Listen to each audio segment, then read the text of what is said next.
ஞானிகள் தவம் பண்ணிக்கிட்டே இருக்கிறவன் திடீர்னு ஒரு மரத்தை பற்றி அவன் மறைச்சி வச்சிருவான். இது என்ன பெரிய வெங்காய மரம், நான் பெரிய ஞானி, நான் பெரிய தவத்தில் எக்ஸ்பர்ட்டு அப்படின்னா அவனுக்கு குருநாதரே அந்த மரமாக தான் இருக்கும். புரியுதுங்களா? அப்புறம் இங்கிட்டு போனோன்னா அந்த மரத்தோட மரப்பு எடுபட்டுரும். அப்போ என்ன ஆகும்? அந்த ஒரிஜினல் சக்தி அங்கே அது அப்படியே வெளிப்பட்டு நிற்கும். இவனால் உணர முடியாது. அப்போ என்ன ஆகும்? இப்போ இவனுடைய அனுபவம் பாதிக்கும். நீங்கள் ஒரு எக்ஸ்பீரியன்ஸ் ஒன்று பெற்றுவ, ஒன்று மாதிரி பல எக்ஸ்பீரியன்ஸ் பெறணும்.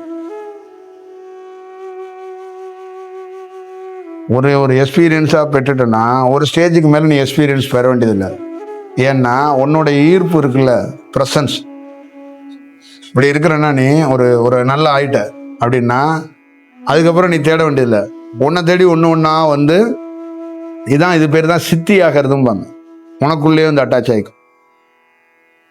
நீ ஃபஸ்ட்டு தேடி தெரிஞ்சுக்க, நல்லா உழைச்சி தெரிஞ்சுக்க.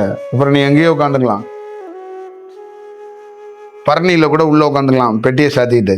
ஆனால் உனக்குள்ளே அது சித்தி ஆகும். அவ்வளோதான் விஷயம். அப்போ ஞானியாக இருந்தால் கூட விழிப்பு தேவை. ஒரு மரத்தையோ ஒரு கல்லையோ ஒரு நதியையோ ஒரு பாறையோ அலட்சியம் செஞ்சிடக்கூடாது. சொல்யூஷன் வச்சிருக்கு, செக்கு வச்சிருக்கு.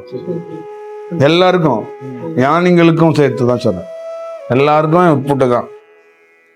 அறியாமையில செயல்பட்டா வாழ்க்கை பறி போகும். அதை இந்த உலகம் முழுக்க இருக்கிறவங்களால புரிய முடியாது.